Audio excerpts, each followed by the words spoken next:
Are you intrigued by simplifying but still struggle with the tug of consumerism? Do you find yourself constantly wanting to purchase newer, better things? Are you addicted to shopping, buying, acquiring, obtaining, and consuming? And nowadays, companies are studying your brain to get you to keep buying more stuff. This is called neuromarketing, and neuromarketing is like marketing on steroids. You see the ads, the text messages, the emails, all encouraging you to shop. And for some people, they're hard to ignore.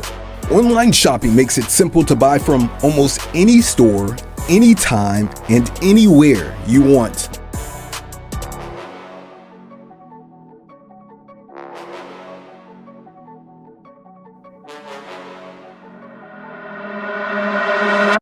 Have you ever noticed how nothing in your world is left to chance?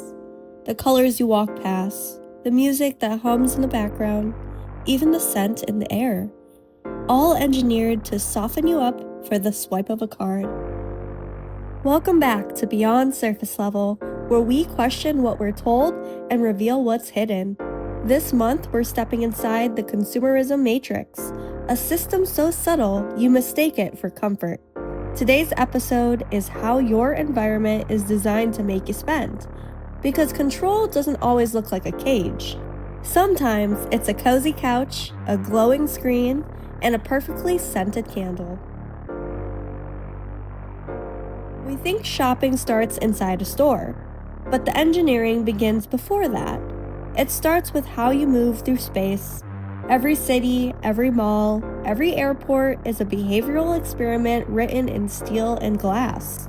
The father of modern shopping mall, Victor Gruen, wanted to design spaces for community and culture, but corporations took his dream and twisted it into the psychologists now call the Gruen transfer. The moment you lose track of time and slip into what researchers describe as the shopping trance. Ever wonder why malls have no windows and no clocks? It's not bad design, it's timelessness.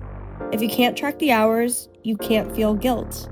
You feel safe, suspended, floating in pleasant unawareness. The perfect mindset to spend. The technique spread everywhere. Airports, same principle. You're funneled through duty-free before you even see your gate. Studies from the Journal of Air Transport Management show passengers in relaxed zones spend up to 35% more on luxury goods and alcohol. The lighting, the fragrance diffusers, even the direction of foot traffic are optimized for one outcome: browse longer, buy more. And our cities tilted the same way. Have you ever noticed how public plazas are flanked by cafes with glass walls, how benches quietly vanish in shopping districts, or how park Wi-Fi nudges you to sit beside sponsored kiosks? That's not aesthetic design, it's consumer design disguised as lifestyle. We don't just shop in these places, we perform inside them, unaware we're walking through a perfectly choreographed marketplace. If architecture is the skeleton of consumerism, your phone is its beating heart. Your screen doesn't sell, it seduces. Every vibrant color and micro animation is built to shorten the distance between want and buy. There's a reason buy now buttons glow orange. It activates circuits of urgency and warmth in your brain. According to the Baymard Institute, 69% of shoppers who plan to abandon their cart change their mind when offered a time-limited pop-up. Time pressure defeats reason. Ever wonder why your card details autosave? Or your favorite sites greet you by name? It's not courtesy. It's friction removal, the holy grail of persuasion. The fewer moments you have to think, the more often you buy. Notifications work the same way. Those little red bubbles aren't innocent alerts, they're neurological bait. Facebook's own research showed red icons drive 16% higher engagement than any other color. Red signals urgency. Once it meant danger. Now it means check what you missed. Social media blurred the border between connection and consumption. One scroll shows your friend's dinner, the next the cookware brand they partnered with. Instagram didn't sell ads, it made life itself the ad. And let's be clear, your phone doesn't just know you, it predicts you.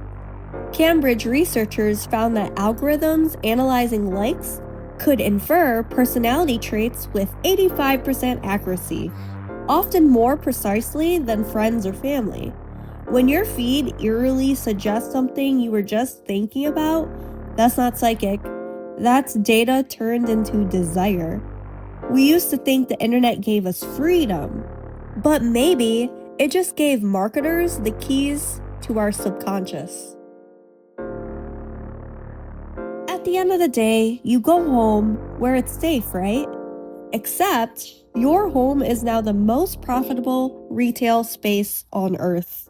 The cozy minimalist aesthetic, marketed.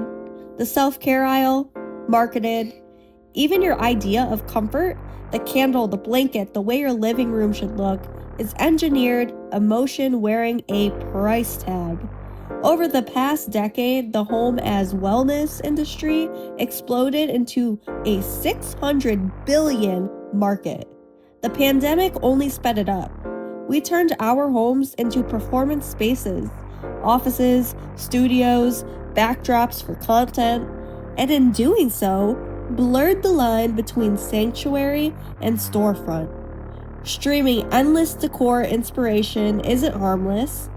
Platforms profit off dissatisfaction loops. Show you perfection, let comparison unsettle you, then offer the cure to the discomfort they caused. The Journal of Consumer Research found people who viewed aspirational interiors online reported a 25% drop in satisfaction with their own homes, followed by spikes in spending framed as self-improvement. Even minimalism got monetized. Decluttering promised peace, but often led to replacing bad energy items with brand new aesthetic ones. It's literally consumerism reincarnated. Still hungry, just wearing linen. Your home used to mark the end of the shopping day. Now it's where it never ends. Sometimes the most expensive decisions are the ones you don't make. Because when you do nothing, the system decides for you, and it always decides profit. Take subscriptions. The average American now pays for 7 active subscriptions, and more than 40% are unused or forgotten. Free trials aren't generosity, they exploit the default effect, our tendency to accept the easiest option. One overlooked email, and the billing clock never stops. In 2022, U.S. regulators estimated that consumers lost over $18 billion to forgotten renewals. Convenience has a cost, charged automatically. Digital platforms thrive on defaults too. Autoplay, autofill, autoshare. Spotify keeps the music rolling because silence makes you choose. Netflix plays the next episode in 5 seconds for a reason. Friction kills engagement, and the engagement is what sells. Even money itself has gone smooth. Direct deposit skips the ritual of holding wages, spending shifts from conscious act to background process. Research even shows people spend 23% more when paying digitally than in cash. Because tapping feels painless, and painlessness is profitable. The more things that run automatically, the less you notice the current carrying you. Automation doesn't just streamline work, it streamlines compliance. And that's the quiet genius of the consumer matrix. It doesn't force you to buy, it just makes not buying inconvenient. Look around. Every surface, physical or digital, has been built to keep you reaching, scrolling, spending. But once you see the blueprint, you can step outside it. And this isn't a call to reject comfort or retreat to the woods. It's a call to bring your awareness back online, to pause at every purchase and ask, who designed this urge? Because the moment you notice a pattern, it starts to lose power. Awareness breaks the loop, and in a world engineered to program your wants, clarity becomes rebellion. Much love, and I'll see you next Sunday.